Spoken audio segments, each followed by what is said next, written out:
বুঝেছি, তুমি আমাকে একটু ভালোবাসো না, এই আমি চললাম। বহু বছর ধরেই সিনেমায় নেই শাবনূর। একমাত্র সন্তান আইজানকে নিয়ে অস্ট্রেলিয়াতে বসবাস করছিলেন। মাঝে মাঝে আসতেন, কিছুদিন থেকে চলেও যেতেন। সেই শাবনূর এবার দেশে এসে নতুন খবর দিলেন। তিনটি নতুন চলচ্চিত্রে অভিনয় করার খবর দিয়ে নতুন করে উন্মাদনা ছড়িয়ে দিলেন অনুরাগীদের মাঝে। ছবিগুলো হচ্ছে মাতাল হাওয়া, রঙ্গনা ও এখনো ভালোবাসি। এভাবে হুটহাট 3 সিনেমার ঘোষণা শাবনূরের জন্য খুব একটা ইতিবাচক হয়ে আসেনি।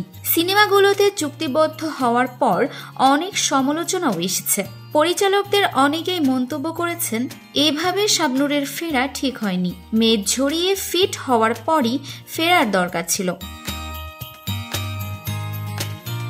দেরিতে হলেও পরিচালকদের ওইসব কথা কানে নিয়েছেন শাবনূর। 3টি সিনেমার ঘোষণা দিলেও কোনোটিরই শুটিং শুরু করতে পারেননি শাবনূর। তার আগেই ফিরে যেতে হয়েছে অস্ট্রেলিয়ায়।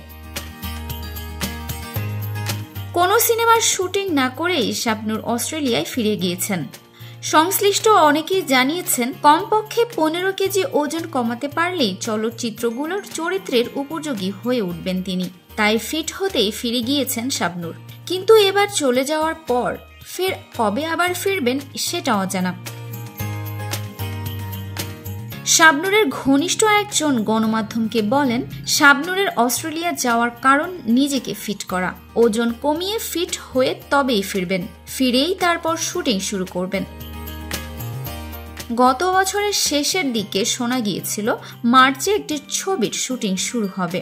মাতাল হাওয়া ছবির কয়েকদিনের শুটিং করতেও ইচ্ছা পোষণ করেছিলেন ছবিটির পরিচালক চয়নিকা চৌধুরী। আর এপ্রিলে রঙ্গনা ছবির শুটিং করবেন এমনটাই জানিয়েছিলেন আরাফাত হোসাইন। এই 2 চলচ্চিত্র সংশ্লিষ্ট ব্যক্তিরা জানিয়েছেন, শাবনূরের ফিট হয়ে না ফেরা পর্যন্ত কোনোভাবেই বলা সম্ভব নয় কবে শুটিং শুরু হতে পারে। সবকিছু মিলিয়ে শাবনূরের নতুন 3টি ছবি নিয়েই ভালোই ধোঁয়াশা তৈরি হয়েছে। সো ভিউয়ার্স, ভিডিওটি ভালো লাগলে লাইক, কমেন্ট, শেয়ার করে আমাদের সাথেই থাকবেন। আর এখনো যারা চ্যানেলটি সাবস্ক্রাইব করেননি তারা অবশ্যই চ্যানেলটি সাবস্ক্রাইব করবেন। কথা এন্টারটেইনমেন্ট, আমি আরিফিন ফারাহ।